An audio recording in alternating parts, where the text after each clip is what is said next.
Attention, Northview Falcons!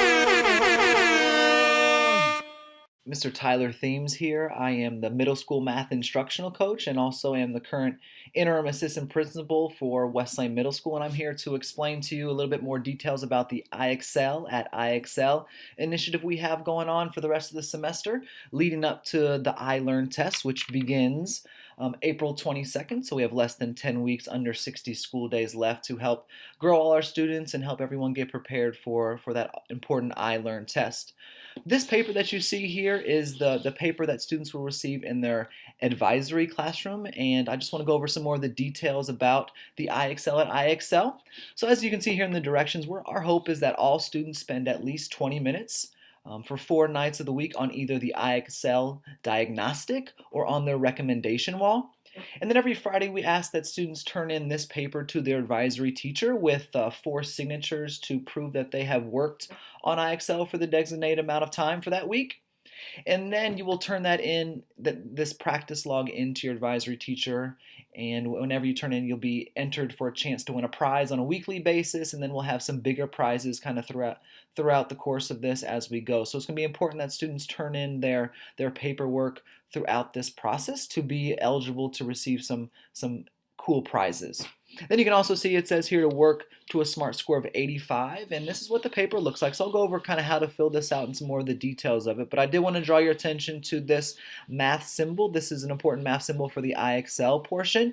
And then if you have any questions, you can feel free to reach out to me at this email here if you have questions after viewing this video. So let me jump into what iExcel looks like. So students should be familiar with how to log in to their iExcel account. They just go to iexcel.com. They will input their username and password information, which hopefully they know. If they don't, they can get with their math teacher.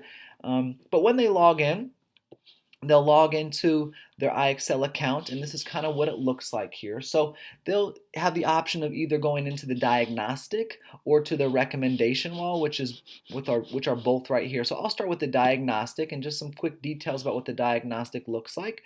So here's what the diagnostic looks like for the math portion. You can see it gives an overall math level, and then it breaks it up by strand as well. So this student here, my example student, has a range right now.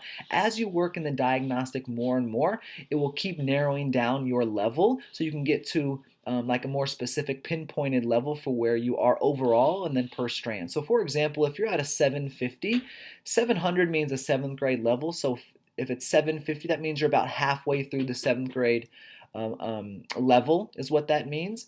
And so this is what it does. It narrows down your score. But then to jump into the actual diagnostic arena, what you'll do is you'll click in here and you'll answer more questions. And then what we want to make sure we do, so right now it just popped up some ELA, but since this is a math push, we want to make sure we click on this down arrow and click on the math symbol here to be working on some of the math practices. And then what you'll see here is you'll see some problems yet. If students haven't learned this, they can feel free to skip or they can give it their best guess. So I'll just go ahead and put in an answer here, and if you get it right, boom, it gives you some little feedback there to show that you got it right. And then it just pops up different questions. If you were to happen to get something wrong, it'll just say wrong. But this is again just showing iExcel what you know and what you don't know to help kind of focus down and give the data some more information for what you are. So if you work on that for the first night, let's say over the weekend you work on this. On Saturday you would circle math diagnostic. So you spent 20 minutes on it and then just need a parent or adult signature for the student to prove that they worked on that. So if you work on, let's say you work on that for 2 nights, you would just circle that with a signature. Okay, and then for the other 2 nights out of the week, you will go to the recommendation wall. So if we click back here on the diagnostic, you can see that the diagnostic has some recommended skills that are already given for each of the different strands. So students can either click on that and go into their recommended skills, and I'll show you what this looks like. So these are some of the skills that are listed for this student that needs some extra practice. Again, click on this math symbol here and it only gives you the maths the math skills and gets rid of the ELA side, the English side of things. So any of these would work. You can see there's different indicators here for which skills students should work on.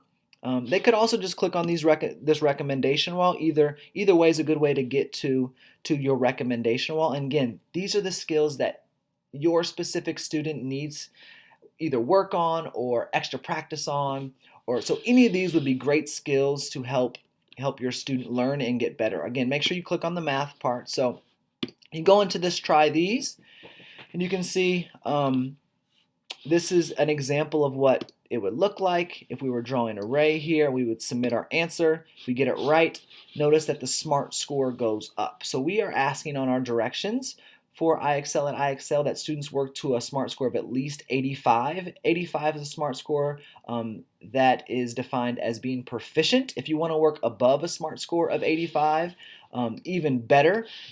If you work to a SMART score of 100, you should feel like you have mastered that content, that skill. When a student gets something incorrect, they can go in here and read through the explanation for what they did wrong, what they should do to get better, some notes that they can read through, and then when they got that, they can continue working on. So just to give you another example, x is less than 10. Click on 10 here. We submit it. And again, if you get it incorrect, you can read through it and to make sure that you got it. But your student will work all the way to a SMART score of 85 at least before moving on to a different skill. So that's kind of what it looks like. Again, then the parent would go ahead and write down the date.